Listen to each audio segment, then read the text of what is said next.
Please Abhishek Bhardwaj ji, please अपना mic mute रखें। अभिषेक भारद्वाज जी, आपसे विशेष आग्रह है कि प्लीज अपना माइक म्यूट रखें। अभिषेक जी, प्लीज अपना माइक म्यूट रखें, अन्यथा हमें आपको इस वेबिनार से थैंक यू, बहुत बहुत धन्यवाद आपका। अभिषेक जी, बहुत बहुत धन्यवाद।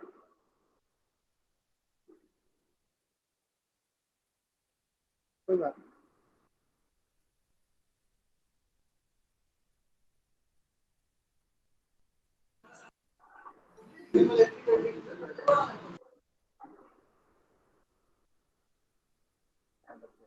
एक मिनट।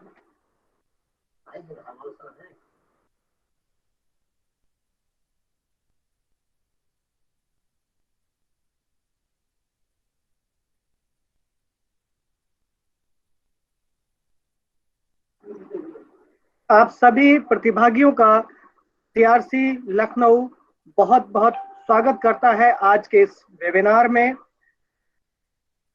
आप सभी को मेरा विकास मिश्रा का सादर प्रणाम। आज का यह वेब संगोष्ठी हम सभी के लिए बहुत ही महत्वपूर्ण होने वाला है, क्योंकि जो विषय है वो बहुत ही रोचक विषय है। और जो हमारा विषय है आज का वो है psycho social implications of disability. Psycho social implications of disability विषय पर बोलने के लिए हमारे साथ असिस्टेंट प्रोफेसर और head department of clinical and rehabilitation psychology and research NIPBD Dehradun से डॉक्टर सुरेंद्र ढालवाल सर उपस्थित हैं। डॉक्टर सुरेंद्र ढालवाल हम सभी के लिए हमेशा से एक मार्गदर्शक रहे हैं, और हम सभी ने जो हम लोग विशेष शिक्षा से जुड़े हुए हैं, विशेष तौर पे जो लोग दृष्टि दिव्यांगों की विशेष शिक्षा से जुड़े हुए हैं, हम सभी के लिए सर के द्वारा समय समय पर मार्गदर्शन मिलता रहा है, और सर हमेशा तैयार रहते हैं हम सभी के लिए। और सर का मैं बहुत बहुत स्वागत करता हूं आज के इस वेबिनार में, और सर का बहुत बहुत धन्यवाद भी साथ में ज्ञापित करता हूं, क्योंकि सर ने एक अपने व्यस्ततम समय से एक समय हमारे लिए निकाला और आज की इस वेब संगोष्ठी में हमारे साथ उपस्थित हुए हैं। सर, आपको प्रणाम करते हुए एक बार मैं आपका फिर से बहुत बहुत धन्यवाद करता हूं और बहुत बहुत स्वागत करता हूं आज के इस वेबिनार में। आज के इस वेबिनार में स्वागत के क्रम में मैं हमारे आदरणीय निदेशक श्री रमेश कुमार पांडे सर का बहुत बहुत स्वागत करता हूं, परंतु किसी एक महत्वपूर्ण कार्य की वजह से हमारे साथ सर उपस्थित नहीं हो पा रहे हैं। तो सर का बहुत बहुत धन्यवाद, क्योंकि हर संस्था के लिए उसका निदेशक बहुत महत्वपूर्ण होता है, और सर के कुशल नेतृत्व में हम लोग इस तरीके की वेब संगोष्ठी आयोजित कर पा रहे हैं। तो सर का भी बहुत बहुत स्वागत करता हूं और सर का बहुत बहुत धन्यवाद करता हूं। अब मैं ज्यादा समय ना लेते हुए, क्योंकि आज का वेबिनार हम सभी के लिए महत्वपूर्ण है, इसलिए ज्यादा समय ना लेते हुए हमारे मार्गदर्शक, बड़े भाई, गुरु, कुछ भी कह लीजिए, डॉक्टर सुरेंद्र ढालवाल सर को आमंत्रित करूंगा कि सर आए और प्लीज जो भी साइको सोशल इम्प्लीकेशंस के बारे में हम लोगों को मार्गदर्शित कर सकते हैं वो करने की कृपा करें। धन्यवाद सर। धन्यवाद विकास जी। सबसे पहले मैं सभी ऑर्गेनाइजर्स को मैं धन्यवाद दूंगा, और डायरेक्टर CRC लखनऊ को मैं धन्यवाद देना चाहूँगा कि मुझे ये अपॉर्चुनिटी मिली कि मैं आप लोगों के साथ इस वेब मीटिंग में पार्टिसिपेट कर सकूं और प्रेजेंट कर सकूं। विकास जी का तहे दिल से आभार कि उन्होंने मुझे ये अपॉर्चुनिटी दी, उन्होंने कांटेक्ट किया और मुझे उन्होंने महसूस किया कि भी शायद इस विषय पे बोलना चाहिए, उन्होंने मुझे आमंत्रित किया, इसके लिए विकास जी का धन्यवाद। सभी पार्टिसिपेंट्स का धन्यवाद और स्वागत है, और मेरा नमस्कार है सभी को कि आप लोग यहाँ पे इस वेबिनार को सुनने के लिए आप लोग शामिल हुए हैं। उम्मीद करता हूं कि मैं अपने जो भी अनुभव है, जो भी मेरी शिक्षा है, उसके आधार पे मैं आप लोगों के साथ कुछ बातें शेयर कर सकूं और उसमें कुछ हम लोग फ्रूटफुल हम लोग उसमें से डिस्कस कर सके। तो मेरा जो विषय है वो psycho social implications of disability है। और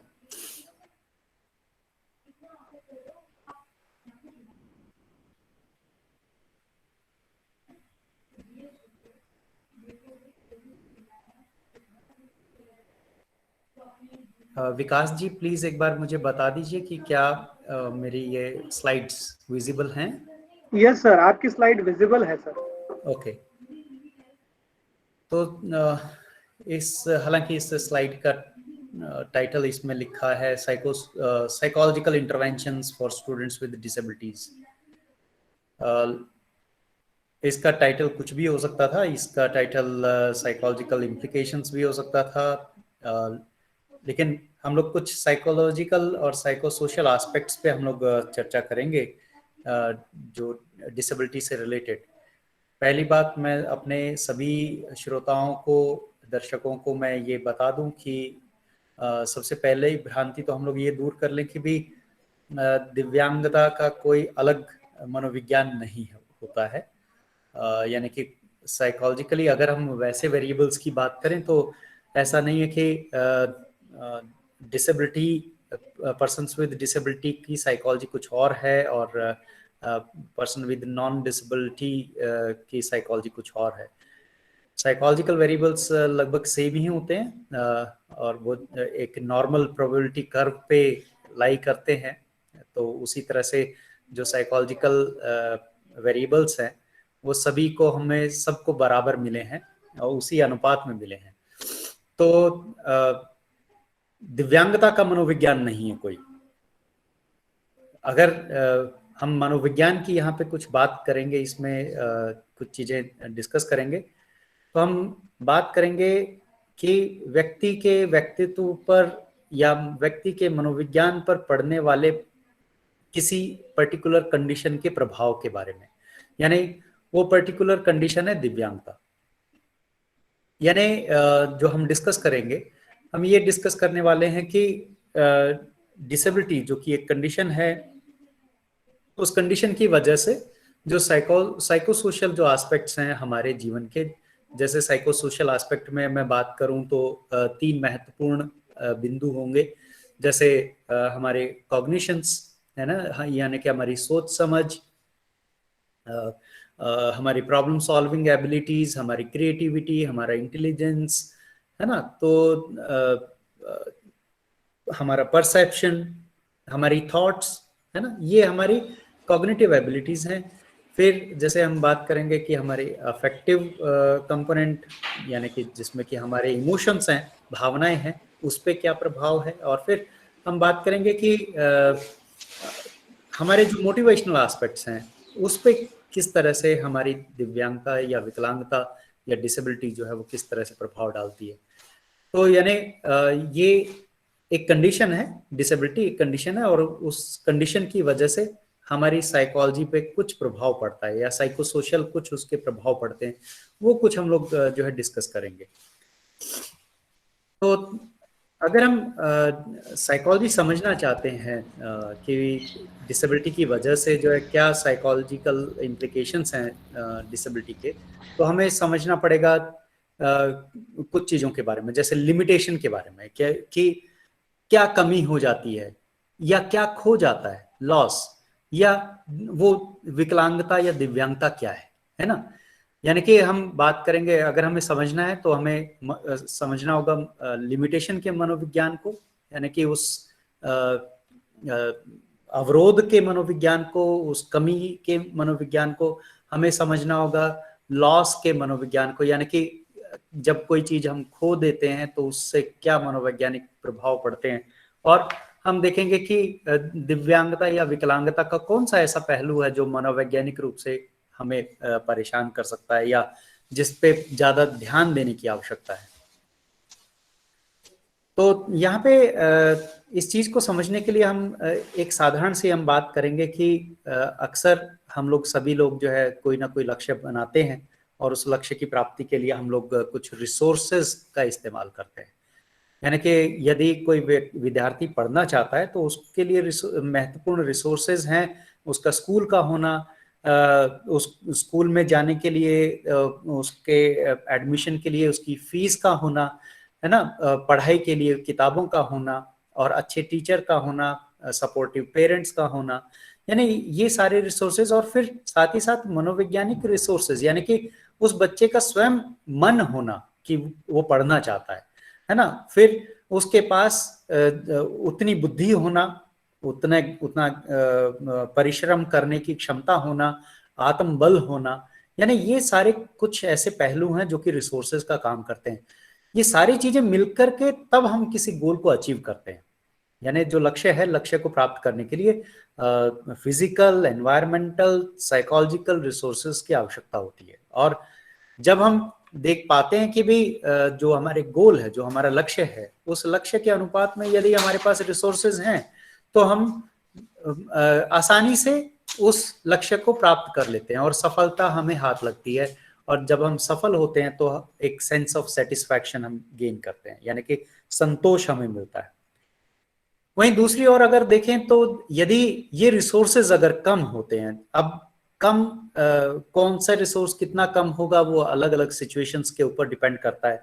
जैसे यदि उस बच्चे के पास किताबें नहीं है, उस बच्चे के पास अच्छे टीचर नहीं है, उसके पास स्कूल जाने की फीस नहीं है, उसके पास साधन नहीं है, कोई व्हीकल नहीं है, तो ये फिर या फिर उस बच्चे का स्वयं का मन नहीं है, वो मोटिवेटेड ही नहीं है ना, या फिर कोई दिव्यांगता है। ये इस तरह से अगर कोई रिसोर्सेज की कमी होगी तो डेफिनेटली हम समझ सकते हैं कि लक्ष्य को हम प्राप्त नहीं कर पाएंगे और फेल होने की संभावना बढ़ेगी। फेल होंगे तो डिसैटिस्फैक्शन होगा, डिसैटिस्फैक्शन होगा तो हम अपने आप को पाएंगे कि शायद I am worthless, helpless, hopeless, है ना, कि हम अब किसी काम के नहीं है। तो इस तरह की जो फीलिंग है ये हमें आएगी अगर हमारे गोल और रिसोर्सेज का अनुपात यदि उत्तम ना हो।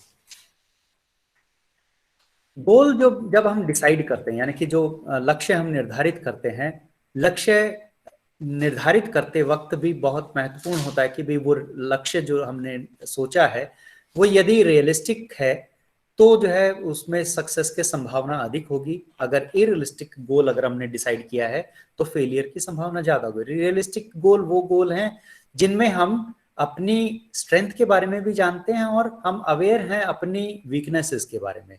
यदि मुझ में कोई अक्षमताएं हैं उसके बारे में मैं जानता हूं, और यदि मेरे पास कुछ स्ट्रेंथ है, कुछ ताकत है, तो उस अपनी शक्तियों को भी मैं पहचानता हूं। यदि मैं इन बातों को जानता हूं तो मैं एक रियलिस्टिक गोल बनाऊंगा।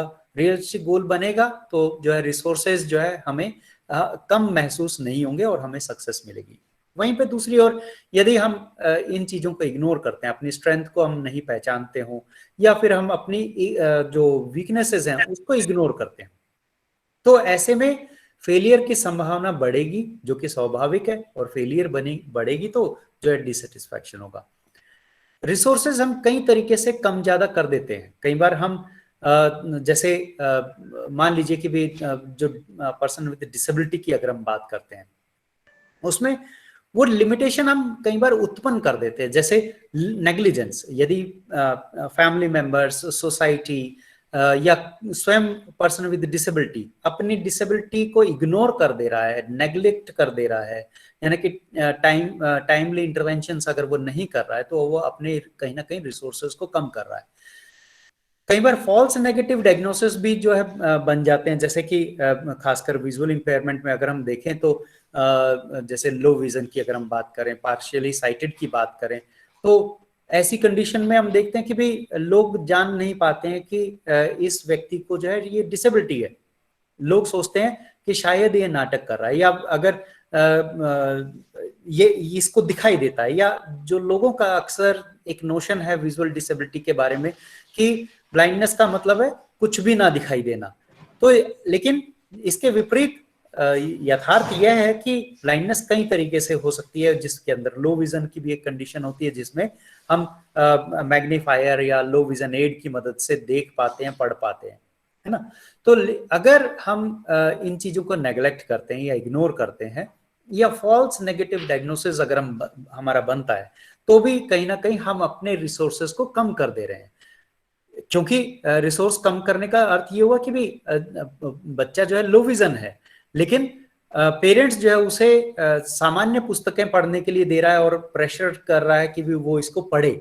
इसका मतलब ये हो कि भी हमने उसकी लिमिटेशन को नहीं पहचाना, और बिना लिमिटेशन को जाने हम जो है बच्चे के ऊपर एक दबाव, एक प्रेशर, एक स्ट्रेस, डिस्ट्रेस हम लोग लाद रहे हैं, और रिसोर्स को उसका कम कर रहे हैं। शायद वहीं पे दूसरी ओर यदि उसको लो विजन एड या अदर असिस्टिव टेक्नोलॉजी डिवाइसेस अगर मिले होते, तो बच्चा जो है बेटर परफॉर्म कर पाता, यानी कि वो उस रिसोर्स की पूर्ति हो पाती और वो अपने लक्ष्य को पा सकता था।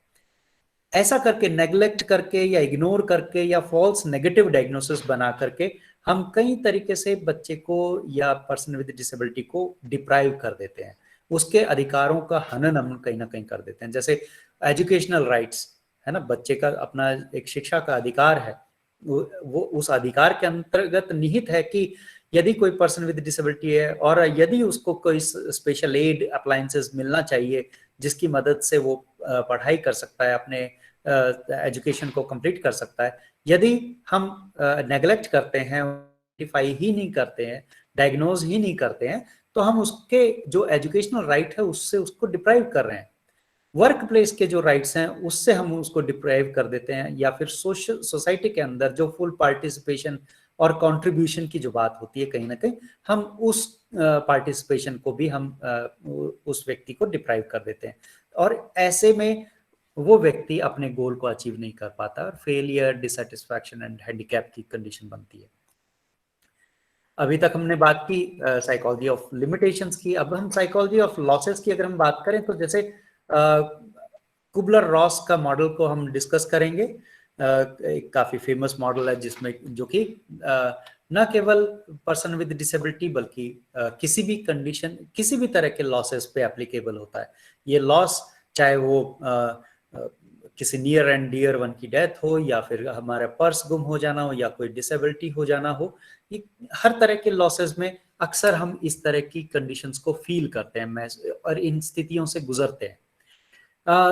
एक उदाहरण के तौर पे जैसे किसी नियर एंड डियर वन की जब डेथ हो जाती है तो हम उसको मान नहीं पाते हैं कि भी वो अब हमारे बीच में नहीं रहा, है ना। हम अक्सर उसको अगल बगल के कमरों में ढूंढने लगते हैं, हम किसी पर्टिकुलर टाइम पे उसका हमें इंतजार होता है, कई बार हमें धोखा लगता है कि भी शायद उसने आवाज दी, शायद वो अभी आने वाला है। तो ये जो स्थिति है ये एक शॉक की स्थिति है, यानी कि हम एक शॉक में हैं और डिनायल के अंदर हैं, यानी हमारा जो मन है, जो हमारा जो मनोविज्ञान है, वो उस नुकसान को ग्रहण नहीं कर पा रहा है, उसको स्वीकार नहीं कर पा रहा है ना।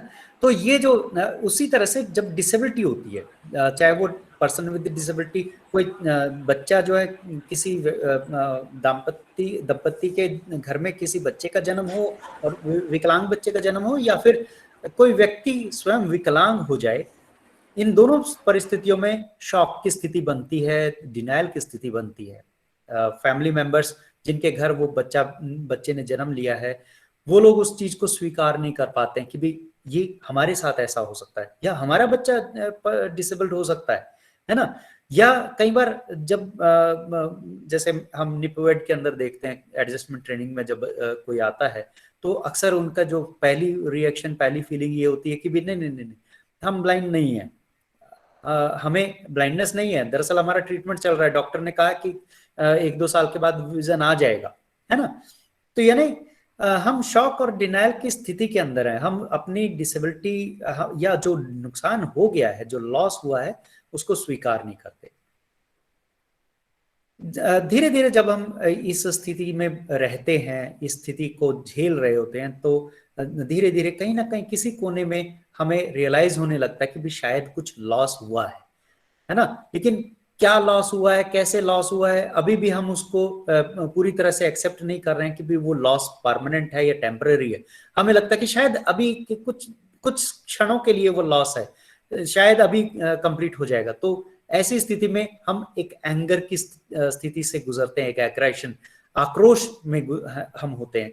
हम कोस रहे होते हैं परिस्थितियों को, हम कोस रहे होते हैं अपने आप को, हम कोसते हैं और लोगों को, एनवायरनमेंट को, कि शायद ये इनकी वजह से ऐसा हुआ, या हम कोस रहे होते हैं स्वयं को। जैसे कि मान लीजिए कि हम कोई बच्चा है, वो अपने पेरेंट्स से जिद करके बाइक लेकर के निकल रहा है, और पेरेंट्स ने उसको कहा कि नहीं अभी नहीं जाना, शाम का वक्त है, गाड़ी में जो है ब्रेक्स ठीक नहीं है ना, कुछ इस तरह की बातें।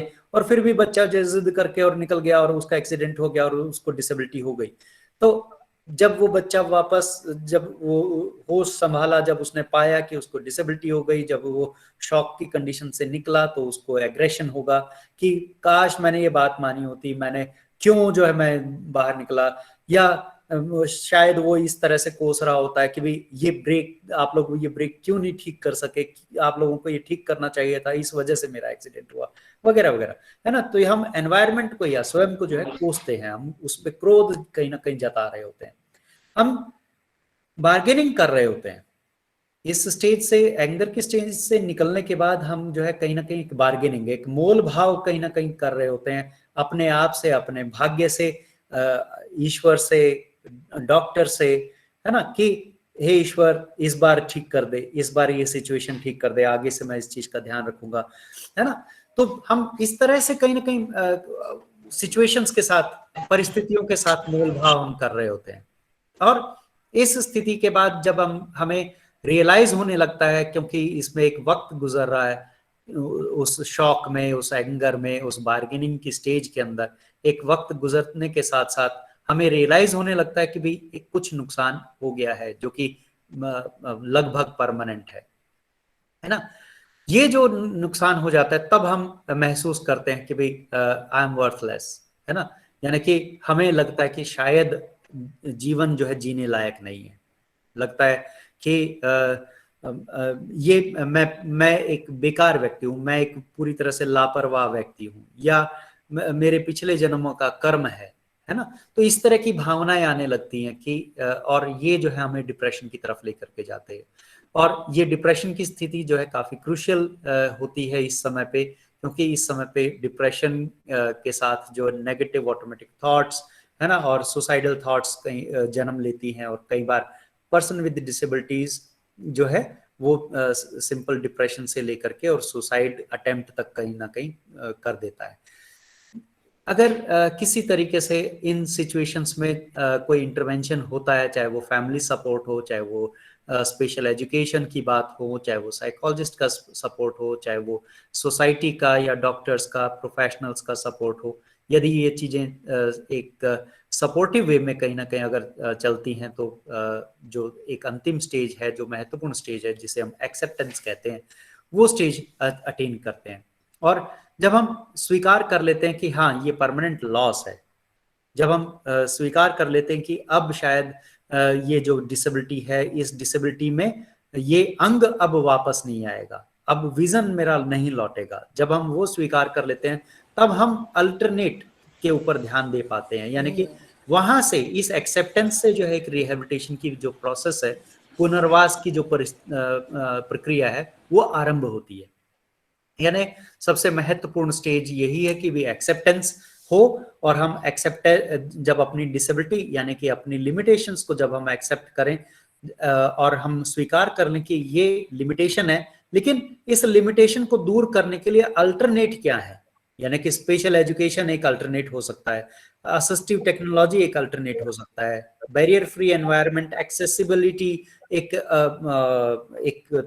वे आउट हो सकता है। तो जब हम एक्सेप्ट करते हैं डिसेबिलिटी को, तभी हम जब स्टूडेंट जो है ये स्वीकार कर लेता है कि वो ब्लाइंड हो गया, तभी वो ब्रेल की तरफ जाता है। अन्यथा हमें उस ब्रेल की आवश्यकता महसूस ही नहीं होती है, हमें ओरिएंटेशन मोबिलिटी की आवश्यकता महसूस ही नहीं होती है, हमें व्हीलचेयर या अदर टेक्नोलॉजी की आवश्यकता महसूस ही नहीं होती है, हम उसको स्वीकार ही नहीं करते। तो यानी कि रिहेबिलिटेशन के लिए बड़ा इंपॉर्टेंट है कि ये जो साइकोलॉजिकल कंपोनेंट है जिसे हम एक्सेप्टेंस कहते हैं, ये एक्सेप्टेंस किसी तरह से आए, चाहे वो स्पेशल एजुकेटर रियलाइज करवाए, चाहे वो स्वयं रियलाइज करे, चाहे साइकोलॉजिस्ट या फैमिली मेंबर या सोसाइटी जो है किसी तरह से उस चीज को रियलाइज करवाए। एक्सेप्टेंस होने पे पुनर्वास की प्रक्रिया आरंभ। सर बीच में थोड़ा सा डिस्टर्ब कर रहा हूँ आपको। हाँ सर जी। रिज्यूम कर दीजिए पीपीटी, एक्चुअली में किसी ने प्रेजेंटेशन कर दिया, इस वजह से आपका पीपीटी चला गया। Please resume. हमारा तो वो मीट किए हुए सबको तो उनका बात तो होना चाहिए। फिर ये हमरा तो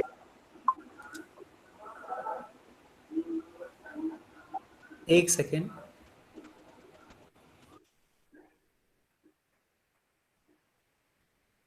हाँ विकास जी बताइए क्या हुआ। सर एक बार रिज्यूम कर दीजिएगा, पीपीटी नहीं आ रहा है आपका। ओके ओके ओके ओके, मैं दोबारा से इसको प्रेजेंट कर देता हूँ। प्लीज।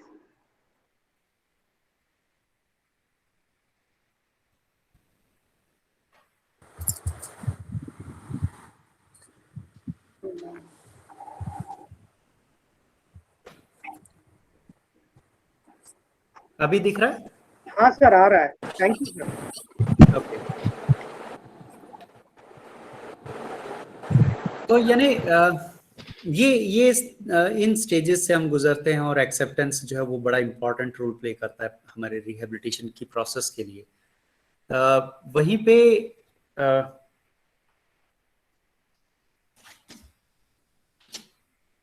अगर हम डिसेबिलिटी की साइकोलॉजी को समझने की कोशिश करें तो उसमें impairment may or may not lead to disability. हम सभी जानते हैं कि यदि मेरे हाथ में कोई चोट लग गई, मेरे किसी कोई अंग जो है क्षतिग्रस्त हुआ, तो कोई जरूरी नहीं कि भी उस वजह से मेरी कोई फंक्शन जो है उसमें बाधा उत्पन्न हो ही जाए, है ना।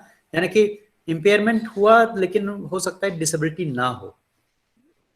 और disability may or may not lead to handicap.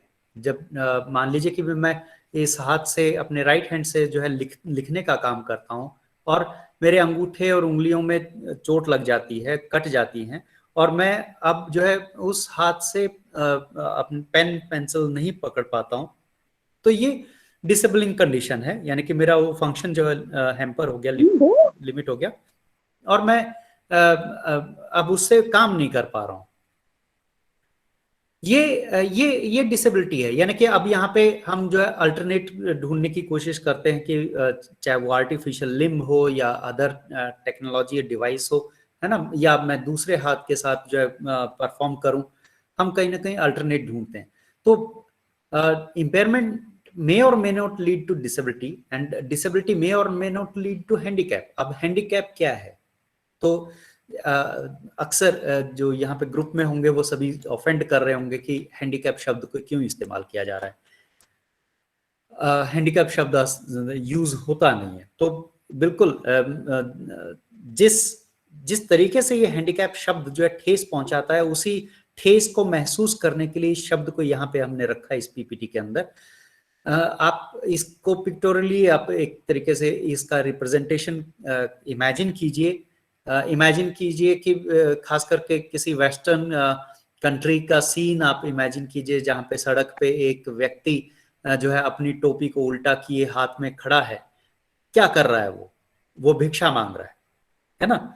तो यानी कि लोग आ रहे हैं जा रहे हैं और उस कैप के अंदर भिक्षा डाल रहे हैं। वो भिक्षा क्यों डाल रहे हैं? क्योंकि वो जो सोसाइटी है वो महसूस कर रही कि ये बेचारा है, लाचार है, गरीब है ना।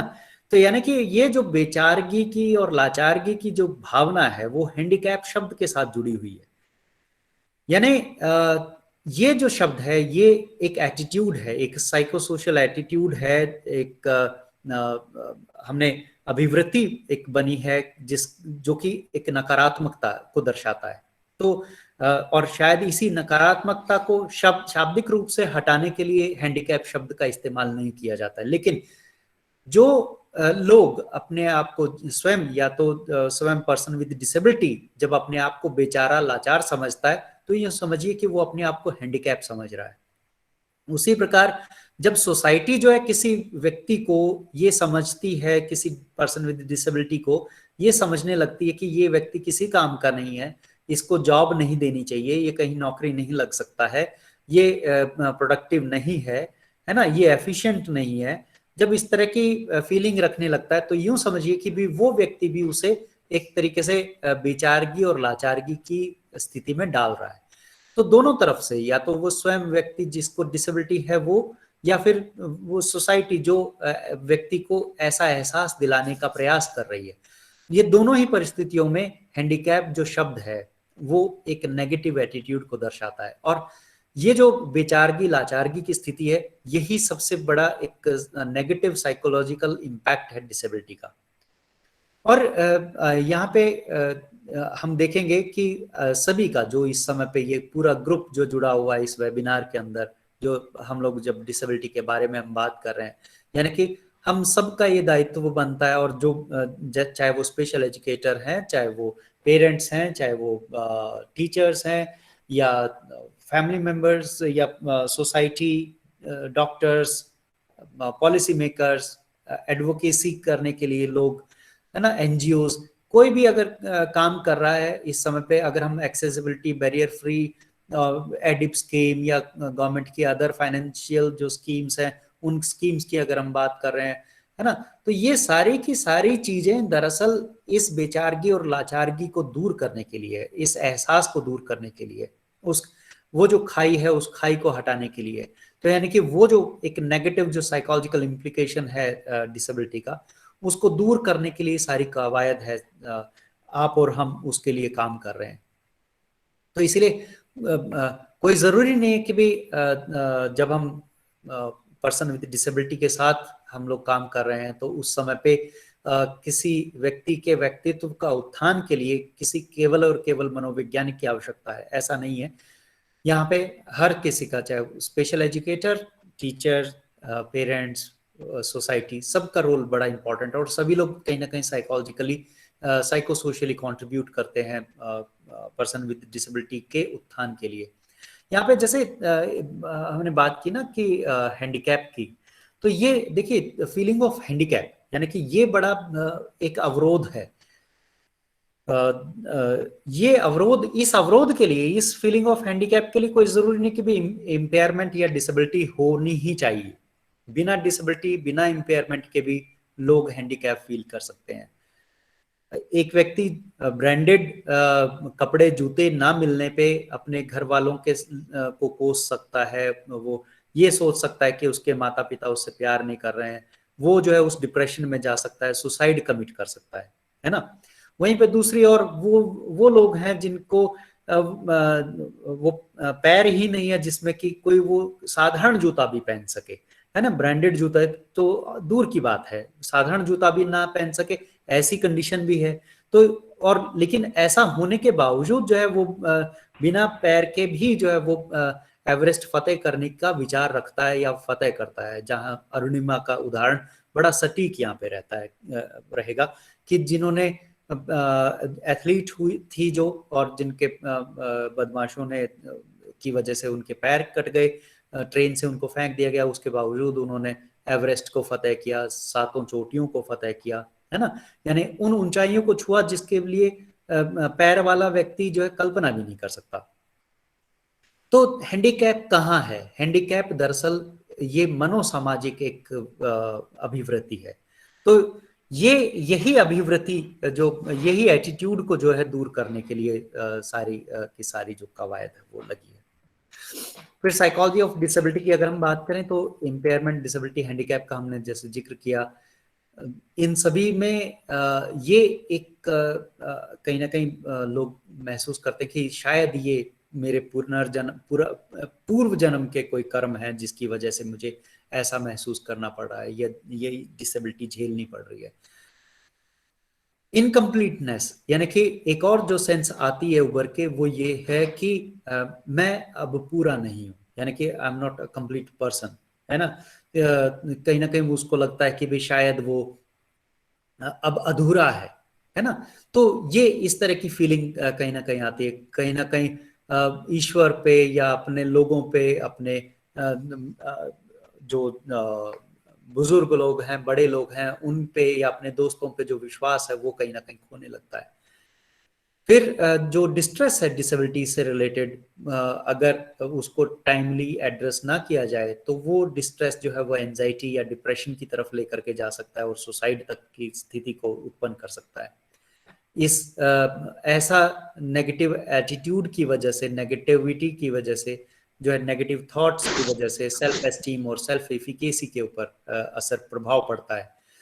हमारा एटीट्यूड खुद के लिए, अपनी डिसेबिलिटी के प्रति और सोसाइटी के प्रति कहीं ना कहीं नेगेटिव होने लगता है, या वाइस वर्सा सोसाइटी का जो एटीट्यूड है वो कहीं ना कहीं पर्सन विद डिसेबिलिटी के साथ जो है नेगेटिव हो जाता है। एक्सेप्टेंस इंपॉर्टेंट कंपोनेंट है कि अगर एक्सेप्टेंस होगा तो जो है हम अपने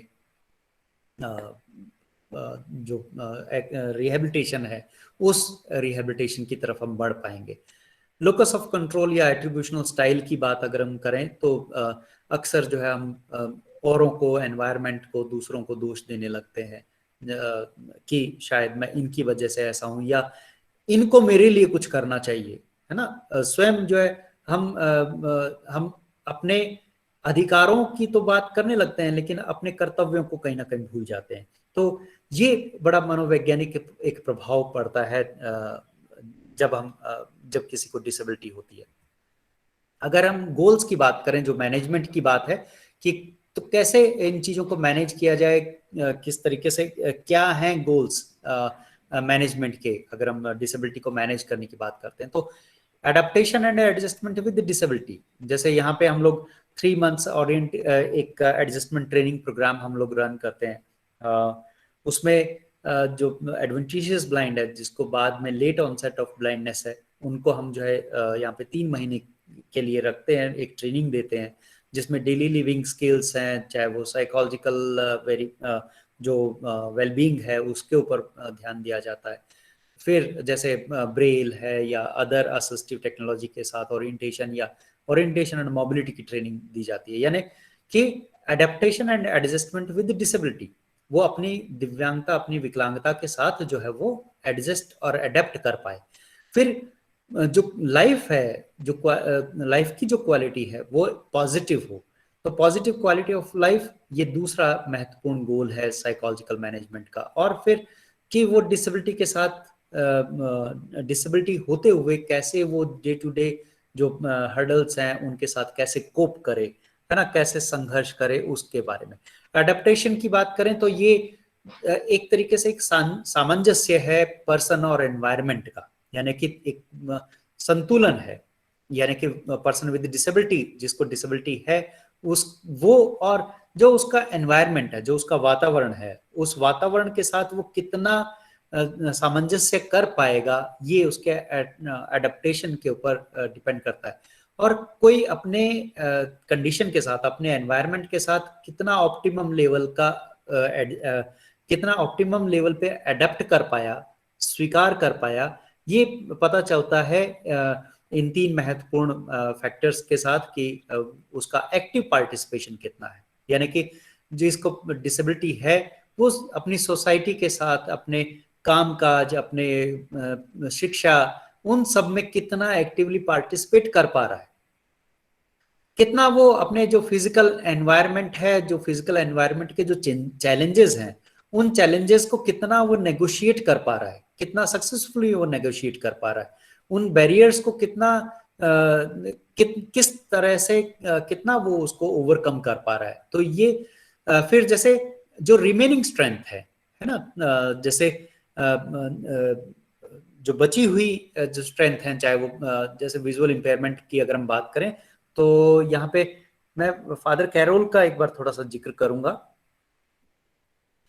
फादर कैरोल जो है वो 20 लॉसेस की बात करते हैं, और ये हालांकि उन्होंने विजुअल डिसेबिलिटी के बारे में कहा है, लेकिन ये जो साइकोलॉजिकल जो इम्प्लीकेशन है इन लॉसेस का, ये हर तरह की, तमाम तरह की डिसेबिलिटी के लिए लागू होता है, कुछ एक वेरिएबल्स को अगर हम छोड़ दें तो। जैसे अगर हम विजुअल इंपेयरमेंट की बात करते हैं तो basic loss to psychological security, जो मनोवैज्ञानिक रूप से हम अपने आप को सक्षम पाते हैं, सुरक्षित पाते हैं।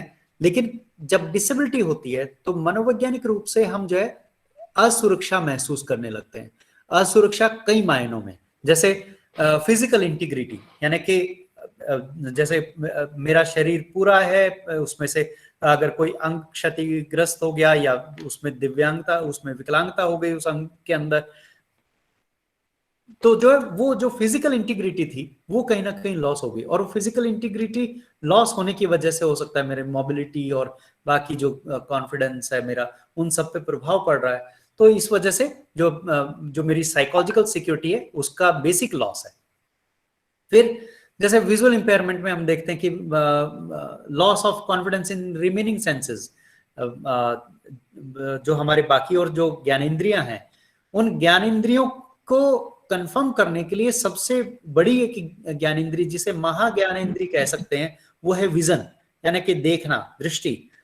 तो दृष्टि की वजह से, देखने की क्षमता की वजह से हम बाकी और जो सेंसेस हैं उनके ऊपर पहले उतना ध्यान नहीं देते हैं, यानी कि वो ऑटोमेटिक एक कंडीशन में चल रही होती है। अगर आपके पर्स में 5, 10, 50, 100, 500, 1000, 2000 के नोट अगर पड़े हुए हैं और मैं कहूं कि बिना देखे आप अपने पर्स में हाथ डाल के और केवल 10 का नोट निकालो, तो आप डेफिनेटली उसको निकाल सकते हैं, उसको महसूस करके उसको निकाल लेंगे। लेकिन उसको देने से पहले, प्रेजेंट करने से पहले आप उसको देखना चाहेंगे।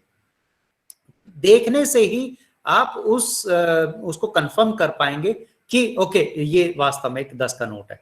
तो यानी बाकी हमने टैक्टाइल सेंस से पहचान तो लिया, लेकिन उस टैक्टाइल सेंस को भी कंफर्म करने के लिए कि सही पहचाना है या गलत, उसको हम जो है विजन के साथ कंपेयर करते हैं, विजन के साथ कंफर्म करते हैं। तो यानी कि विजन जो है एक मास्टर सेंस की तरह से काम करती है। हम जानते हैं कि भाई बाहर कोई आवाज हुई तो हम अंदाजा लगा लेते हैं कि भाई शायद ये इस चीज की आवाज है, ये फला फला गाड़ी है, ये बड़ी गाड़ी है, छोटी गाड़ी होगी। लेकिन हम उसको कंफर्म करने के लिए खिड़की पे जाकर के, बाहर जाकर के देखते हैं कि भाई ये क्या है।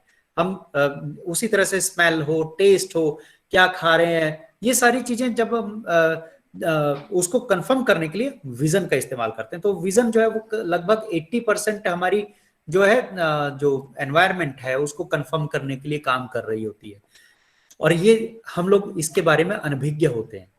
तो ऐसे में जब विजन लॉस होता है, खासकर जब अगर ब्लाइंडनेस का हम उदाहरण लें, तो ब्लाइंडनेस जब होती है तो वो 80% जो कंफर्मेटरी सेंस है वो खो गई। और क्योंकि वो 80% कंफर्मेटरी सेंस खो गई और क्योंकि हमने बाकी और जो सेंसेस हैं उन पे कभी उतना उस तरीके से भरोसा नहीं किया, उसका इस्तेमाल नहीं किया, तो इसीलिए जो कॉन्फिडेंस है बाकी सेंसेस का, क्योंकि बाकी सेंसेस से अभी काम लेना है, लेकिन क्योंकि अब कंफर्मेटरी सेंस नहीं है तो इसीलिए बाकी सेंस से भी हमारा जो विश्वास, एक कॉन्फिडेंस जो है वो डगमगाने लगता है। हमें लगता है कि ओके, अगर किसी ने कोई, मान लो कि मेरे लिए कोई लेटर आया और मैं उस लेटर को पढ़वाना चाहता हूं या किसी और को दिखाता हूं, तो इवन मैं उस पर भी विश्वास नहीं कर पाऊंगा कि भाई जो इसने पढ़ा वो सही पढ़ा या नहीं। मैं उसको हो सकता है फिर दूसरे व्यक्ति को पढ़ाऊंगा, फिर तीसरे व्यक्ति को पढ़ाऊंगा। इस तरह से हम जो है जो फेथ है, कॉन्फिडेंस है, वो कहीं ना कहीं लूज करने लगते हैं। रियलिटी कॉन्टेक्ट जो है कहीं ना कहीं हमें लगता है कि इन्वायरमेंट के साथ जो रियलिटी कॉन्टेक्ट है वो कहीं ना कहीं ब्रेक हो रहा है। विजुअल बैकग्राउंड, अगर हम विजन की बात करें तो अक्सर हम जब बात कर रहे होते हैं तो जिस व्यक्ति से बात करनी है उस व्यक्ति पे भी हमारा ध्यान होता है और हमारे बैकग्राउंड के ऊपर भी ध्यान होता है कि कौन लोग आ रहे हैं, कौन लोग जा रहे हैं, आगे कौन है, पीछे कौन है ना। और हम उस बातचीत के दौरान हम जानते हैं कि भी ओके, अगर कोई आ गया है, चुपचाप किसी ने एंट्री की है, कोई बैकग्राउंड में कोई है तो हम चुप हो जाते हैं, या अगर कोई बात बताने की नहीं है तो हम उस समय पे शेयर नहीं करते हैं। तो ये विजुअल बैकग्राउंड का लॉस वो भी जो है हमारी जो बेसिक जो साइकोलॉजिकल सिक्योरिटी है उसका लॉस कहीं ना कहीं करती है। लाइट सिक्योरिटी का जो है लॉस, एक्सक्यूज मी,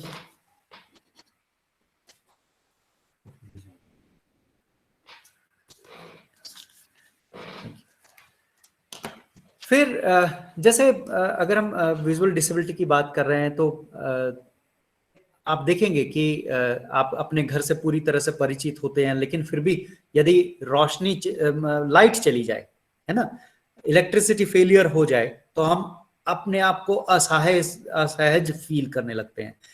यहाँ पे जब डिसेबिलिटी की बात करते हैं, विजुअल डिसेबिलिटी की अगर हम बात करते हैं, तो वो लॉस लगभग परमानेंट है ना।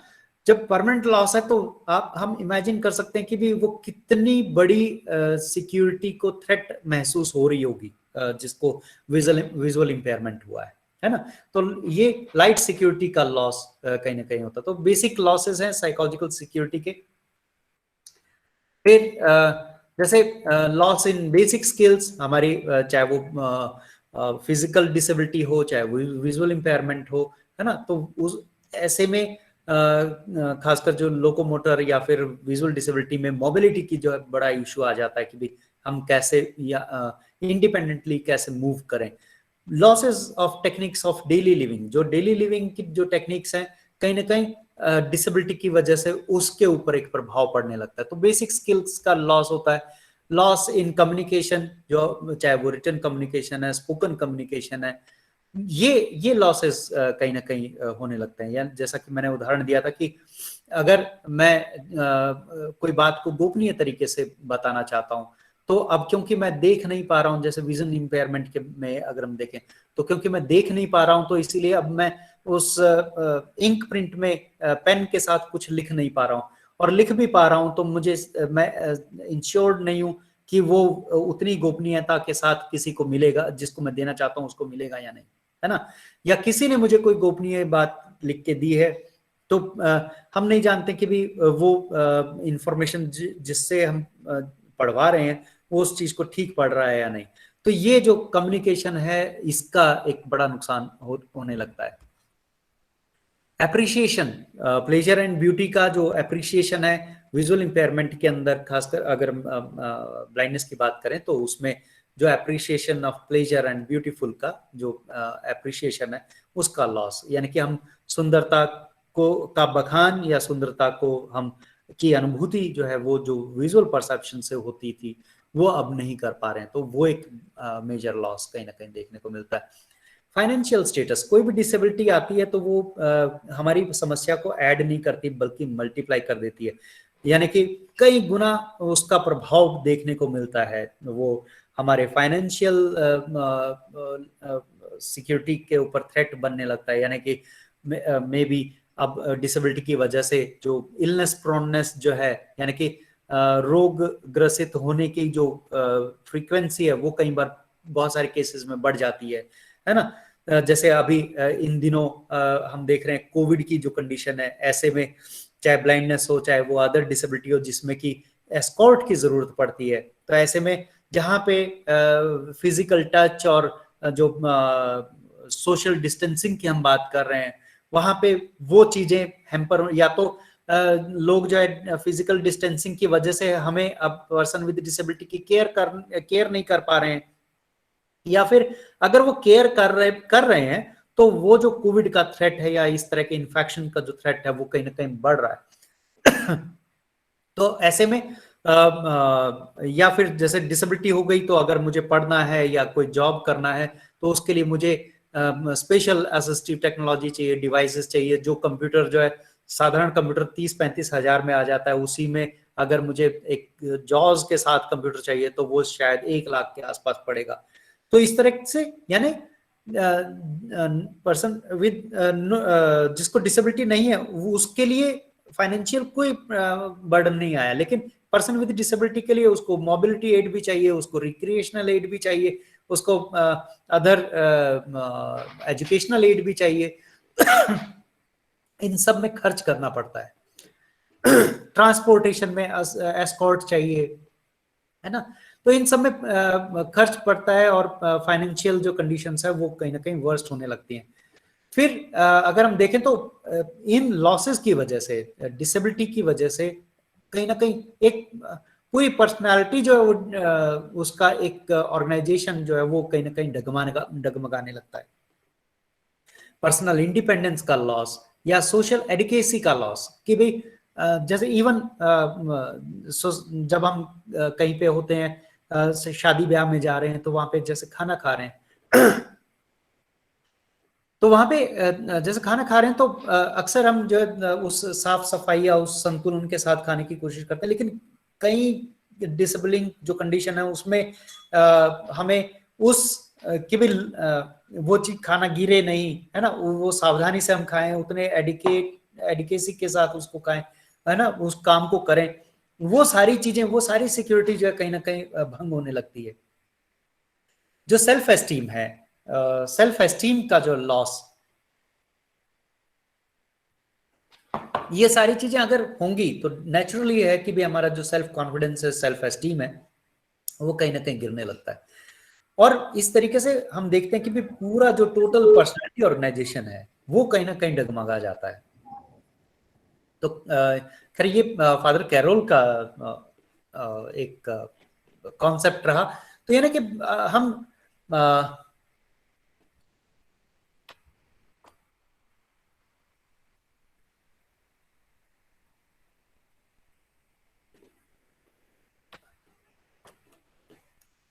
जब एडेप्टेशन की बात कर रहे हैं तो जो रिमेनिंग स्ट्रेंथ है, उस रिमेनिंग स्ट्रेंथ के बारे में हम कितना अवेयर हैं जब हम फोकस करते हैं कि भाई ओके हमारा जो एडेप्टेशन का या एडजस्टमेंट का जो गोल है, जो साइकोलॉजिकल सपोर्ट का जो गोल है, वो एडेप्टेशन एक गोल है।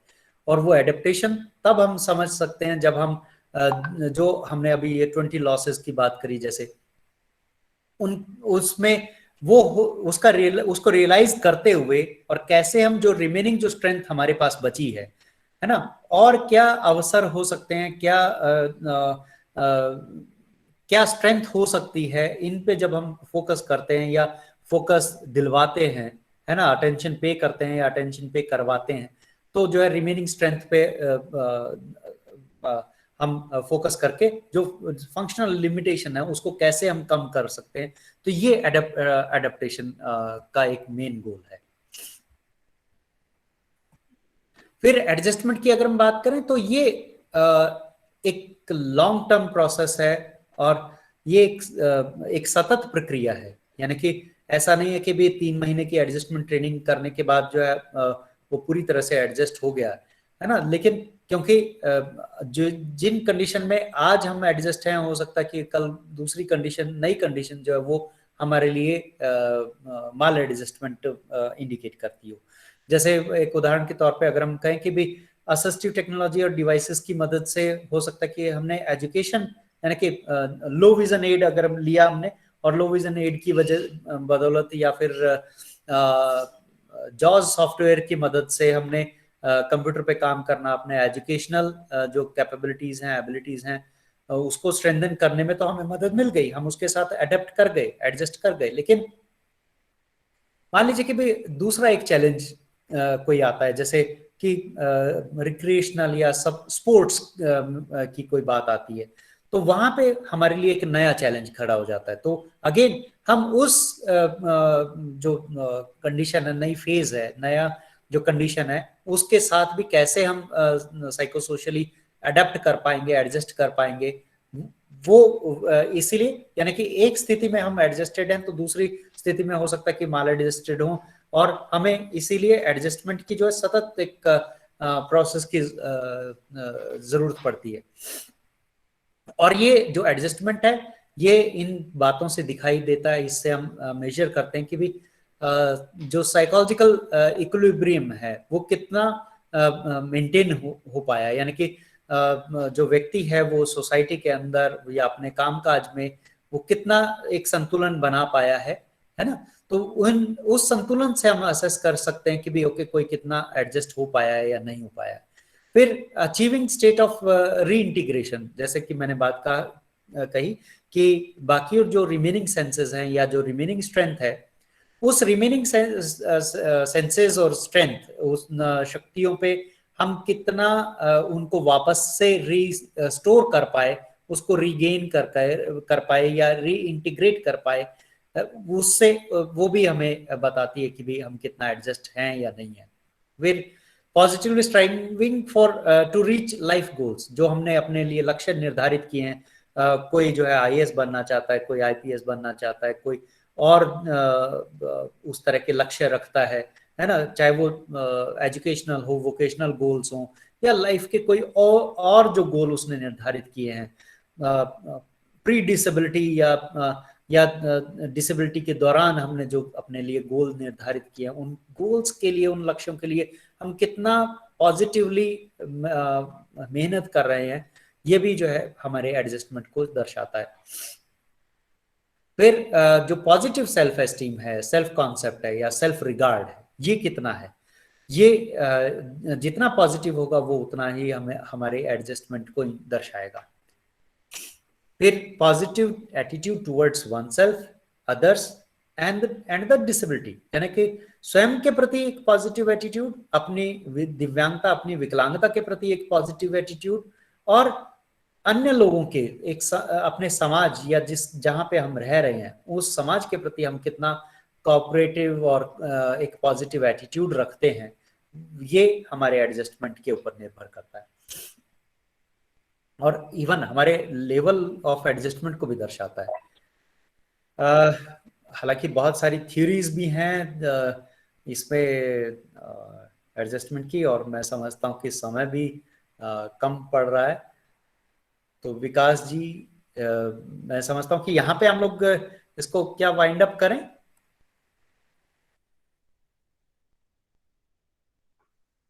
सर अगर लग रहा है कुछ बताने की जरूरत है तो आप आगे कर सकते हैं सर, कोई प्रॉब्लम नहीं है, समय है हमारे पास। ओके, चलिए देखिए, एक इक्वेशन के माध्यम से भी हम समझने की कोशिश करते हैं कि कितना तालमेल जरूरी है मनोवैज्ञानिक दृष्टिकोण से, है ना, या मनोवैज्ञानिक उत्थान के लिए, और इसमें रोल जो है वो सभी का है। चाहे मतलब मैं बार बार रिपीटेटिवली ये कहता हूँ कि भी जब हम पर्सन विद डिसेबिलिटी की को साइकोलॉजिकल सपोर्ट की बात करते हैं, तो वो साइकोलॉजिकल सपोर्ट दरअसल ऐसा नहीं, जरूरी नहीं कि भी वो केवल साइकोलॉजिस्ट से ही आता हो। साइकोलॉजिकल सपोर्ट जो है वो हर किसी के साथ, हर किसी के माध्यम से आ सकता है। तो उसी इक्वेशन में हम देखते हैं कि भी जैसे जो बिहेवियर है, जो हमारा व्यवहार है, वो हमारे फंक्शनैलिटी के ऊपर निर्भर करता है। जैसे, और ये जो फंक्शन है, ये एक तरीके से एक इंटरेक्शन है कुछ कंपोनेंट का, यानी कि एक तो हमारे अपने जो साइको सोशल वेरिएबल्स हैं, यानी कि हमारा दृष्टिकोण, हमारा मोटिवेशन, हमारी सेल्फ कॉन्सेप्ट, सेल्फ एस्टीम, है ना, हमारा एटीट्यूड, ये सारी चीजें हमारा जो साइकोलॉजिकल हमारे पास वेरिएबल्स हैं वो कितने हैं, क्या हैं। फिर जो ऑर्गेनिक फैक्टर है, यानी कि जो डिसेबिलिटी है, वो डिसेबिलिटी किस तरह की है, उसका नेचर क्या है, चाहे वो ऑर्थोपेडिक डिसेबिलिटी है या फिजिकल या इंटेलेक्चुअल हो, चाहे वो विजुअल इंपेयरमेंट है, वो डिसेबिलिटी किस तरह की है, वो ऑर्गेनिक फैक्टर क्या है ना। फिर जैसे यानी कि वो ऑर्गेनिक फैक्टर किस तरीके से हमें लिमिटेशन में डाल रहे हैं, किस तरह की लिमिटेशंस पैदा कर रहे हैं, है ना। फिर जैसे जो एनवायरमेंटल फैक्टर्स हैं या एटीट्यूडनल बैरियर्स हैं, वो क्या है, वो और किस तरह के हैं। तो यानी psychological factors, psychological variables, self esteem या कोपिंग स्ट्रेटजीज, कोपिंग स्किल्स, है ना, और फिर जो उसके ऑर्गेनिक फैक्टर्स जिसमें कि उसका पैरालिसिस या ब्लाइंडनेस या जो उस तरह की जो कंडीशंस हुई हैं, एपिलेप्सी है ना, ये सारी की सारी चीजें की क्या क्या चीजें हैं, क्योंकि ये सारी मिल करके, और फिर एनवायरमेंट में सब कुछ आ जाता है, चाहे वो साइको सोशल एस्पेक्ट हो, सोसाइटी हो, स्कूल हो, इंस्टीट्यूट्स हो, है ना, मेडिकल फैसिलिटीज हो, बैरियर फ्री एनवायरनमेंट हो, एक्सेसिबिलिटी हो, ये सारी चीजें, तो ये सारी चीजें मिलकर के और हमारे फंक्शंस को निर्धारित करती हैं, और ये हमारे फंक्शन ही हमारे फिर व्यवहार और व्यक्तित्व के में से दिखाई देता है।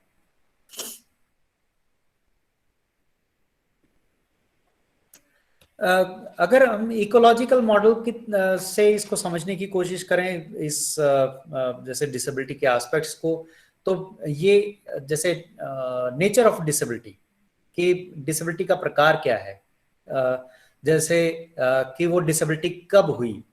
हम देखते हैं कि भी कई डिसेबिलिटी में जो ऑनसेट है वो बाय बर्थ भी है, कोई जन्म से किसी को डिसेबिलिटी है, किसी को डिसेबिलिटी एक लेटर एज में डिसेबिलिटी हो रही है ना। तो वो विकलांगता कब हुई, तो इसका एक मनोवैज्ञानिक प्रभाव पड़ता है। आप देखेंगे कि जो जैसे कंजेनाइटल विजुअल इंपेयरमेंट, यानी कि जो जन्म से जिनको ब्लाइंडनेस है, उनके कंपैरिजन में अगर हम देखें तो जिनको जो एडवेंटिशियस ब्लाइंड है, जिनको बाद में ब्लाइंडनेस हुई है, उनको जो है वो सेंस ऑफ लॉस क्योंकि बहुत ज्यादा होती है। जो बाद में ब्लाइंड हुए उनको, क्योंकि उनको ये कंपेयर करने का उनके पास रहता है कि उन्होंने खोया क्या है, क्योंकि उनके पास कुछ था जो खो दिया।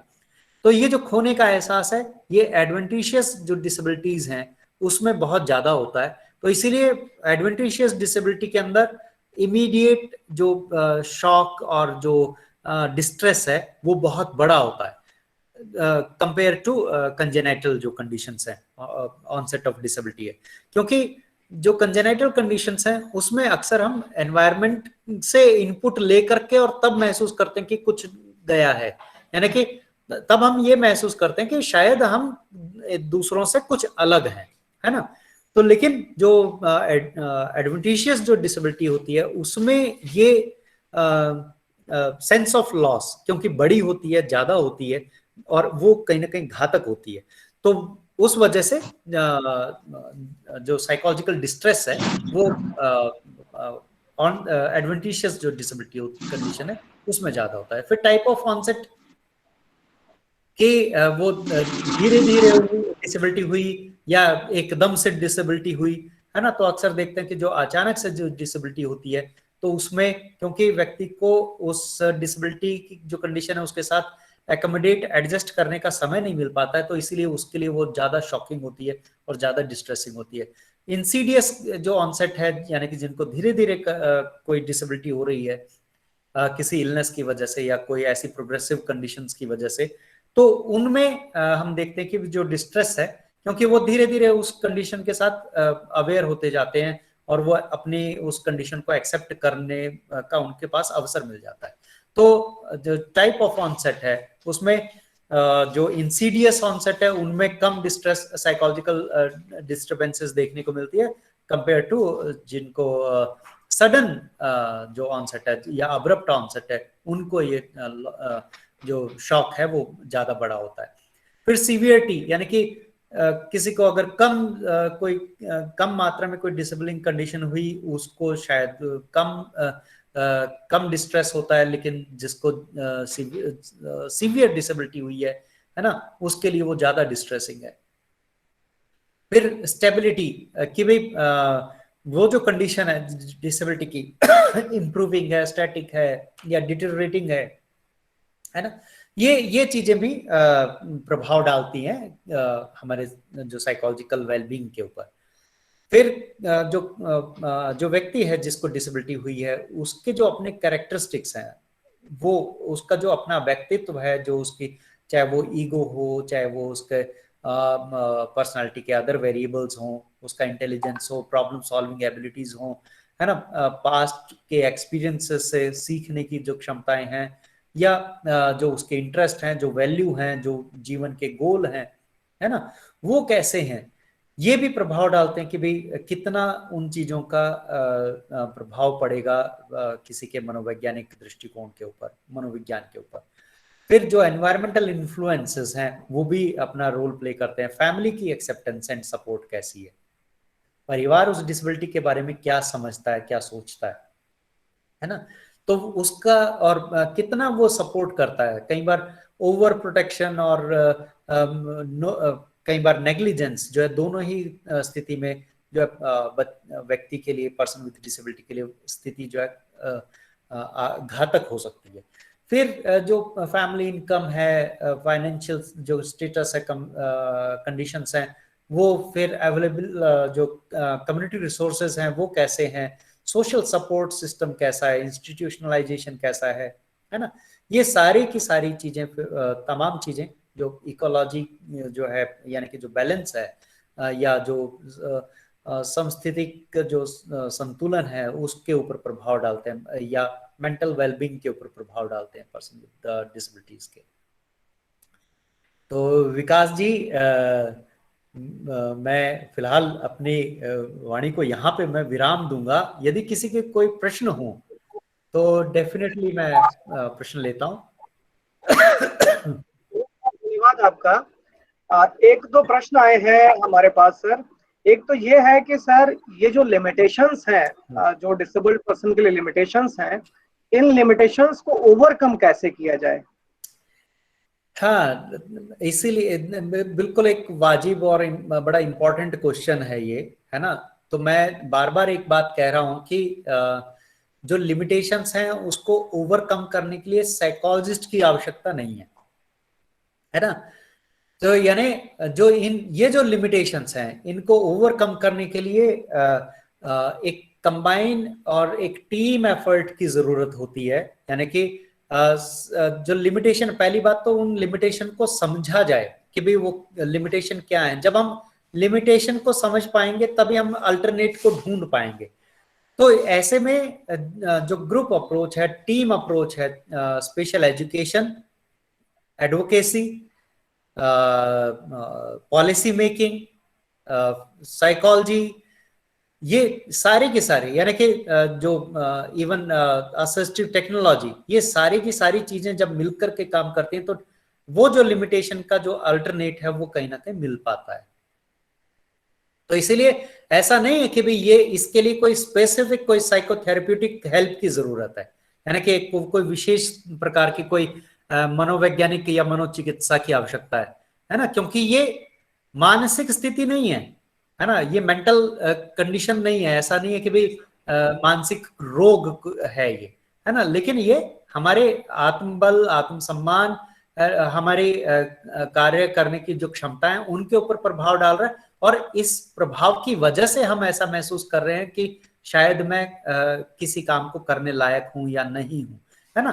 तो ऐसे में जब आप जैसे स्पेशल एजुकेटर अगर इमीडिएटली कोई हेल्प प्रोवाइड करता है, बता पाता है एक ब्लाइंड बच्चे को, ये समझा पाता है कि भी आप जो है अल्टरनेटिवली लो विजन एड या फिर जो ब्रेल के माध्यम से पढ़ सकते हो, तो जैसे ही वो इस बात को रियलाइज करता है तो उसके सेल्फ एस्टीम को आप बूस्ट करते हो। तो इसका मतलब ये है कि वो लिमिटेशन जो है आप दूर कर दे रहे हो। एक स्पेशल एजुकेटर जो है वो जो साइकोलॉजिकल लिमिटेशन है उसको दूर करने में मदद कर रहा है ना। एक हमारे प्रश्न है, ये जो दिव्यांग वर्ड यूज किया जा रहा है डिसेबल्ड के लिए, वो उन डिसेबल्ड की साइकोलॉजी पे पॉजिटिव इंप्रेशन डालता है या नेगेटिव? अगर पॉजिटिव डालता है तो किस तरीके से? ओके, देखिए ये अगेन मैं बात इसमें मैं इस खाली केवल इस शब्द के लिए नहीं कहूंगा, मैं हर उस शब्द के लिए कहूंगा जो डिसेबिलिटी और इन सब के लिए यूज किया जाता है। देखिए हम बार बार बात कर रहे हैं एक्सेप्टेंस की, है ना। जब हम एक्सेप्टेंस की बात करते हैं तो वो एक्सेप्टेंस जो है वो एक डायरेक्ट कंडीशन होनी चाहिए, यानी उस शब्द से कुछ जो व्यक्ति की जो स्थिति है उसका आभास होना चाहिए, यानी कि ब्लाइंडनेस, डिसेबल्ड, है ना, ये शब्द जरूर इस्तेमाल होने चाहिए। जैसे हम कहते हैं कि मेंटली चैलेंज्ड, है ना, या दिव्यांगता, ये शब्द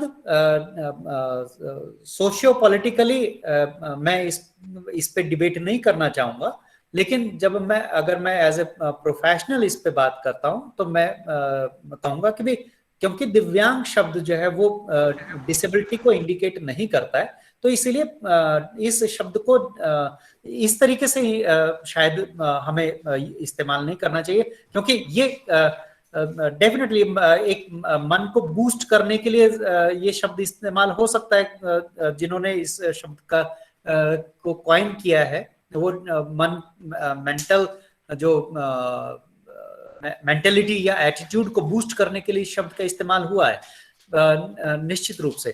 किंतु जब हम प्रोफेशनल हेल्प की जब हम बात करते हैं, चाहे वो स्पेशल एजुकेशन हो, चाहे वो साइकोथेरेपीज हो, चाहे वो मतलब साइंटिफिक कंडीशंस की बात हो, तो हमें उस स्पेसिफिक कंडीशन का ही हमें नाम लेना चाहिए, जिक्र करना चाहिए, और उसमें कोई शर्म की बात नहीं है, क्योंकि हमें शब्द का इस्तेमाल करते हुए सामने वाले की डिग्निटी का ख्याल जरूर रखना चाहिए। हमें पर्सन विद डिसेबिलिटी हमें कहना चाहिए, ब्लाइंड पर्सन ना कह के हम पर्सन विद ब्लाइंडनेस हम कह सकते हैं, है ना। तो ये इस पे मैं मतलब सोशियो पॉलिटिकल डिबेट नहीं करना चाहूंगा।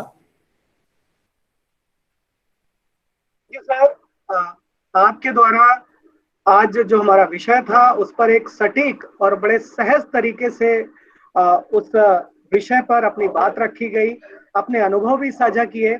सर, मुझे लगता है कि हमारे इस वेब संगोष्ठी में जितने भी पार्टिसिपेंट जुड़े हैं उन्होंने आज की इस वेब संगोष्ठी से बहुत कुछ सीखा होगा, और जरूर आज जो वो सीख के जा रहे हैं वो अपनी जिस फील्ड में वो काम कर रहे हैं या जो भी उनका प्रोफेशन है उसमें उन चीजों को प्रयोग करेंगे, और निश्चित ही जो हमारे डिसेबल्ड पर्सन है उन लोगों का जो साइकोलॉजिकल उनकी साइकोलॉजी को बूस्ट करने का प्रयास करेंगे। सर, आपका बहुत बहुत धन्यवाद कि आप इस वेबिनार में आए और इतना समय दिया हम लोगों को।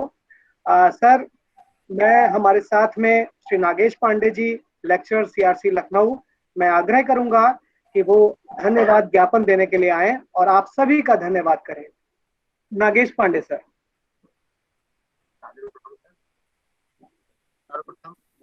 आज की मुख्य वक्ता आदरणीय श्री डॉक्टर सुरेंद्र धालवार सर को मैं सादर प्रणाम करता हूं। मैं पिछले 1 घंटे 10 मिनट से इस कार्यक्रम को सुन रहा हूं।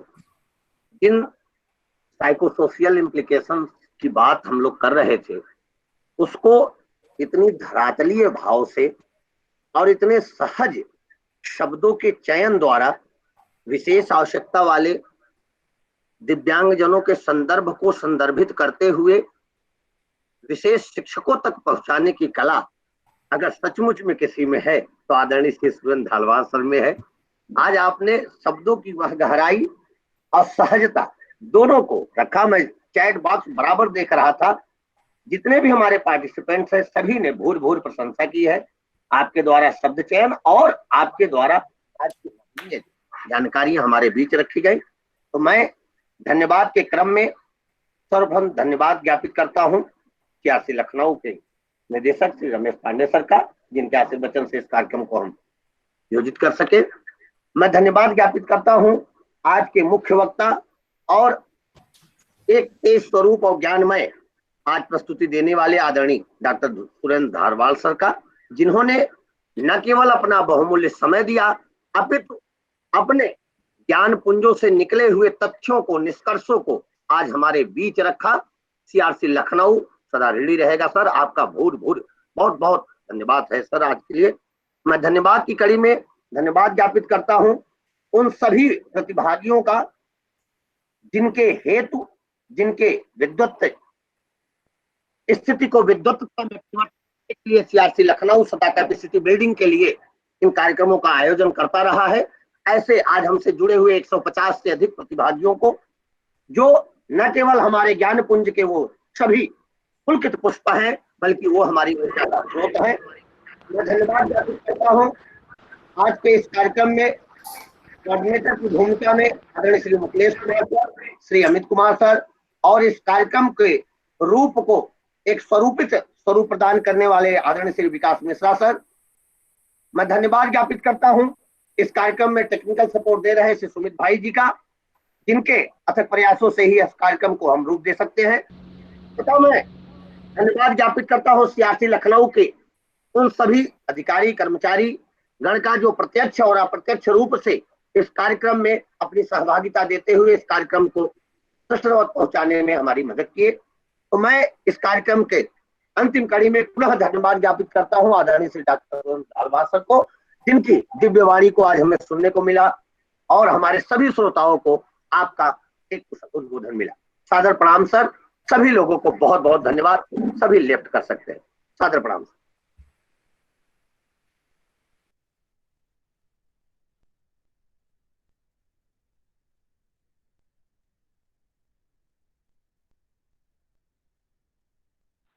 अब हम लोग निकले। जी मैम, जी मैम, आप सभी लोग लेफ्ट कर सकते हैं। यह कार्यक्रम पूर्ण हो चुका है। सभी प्रतिभागी जिन्होंने विधिवत अपना फीडबैक फॉर्म भरा है, उन्हें जल्द ही सर्टिफिकेट इशू कर दिया जाएगा।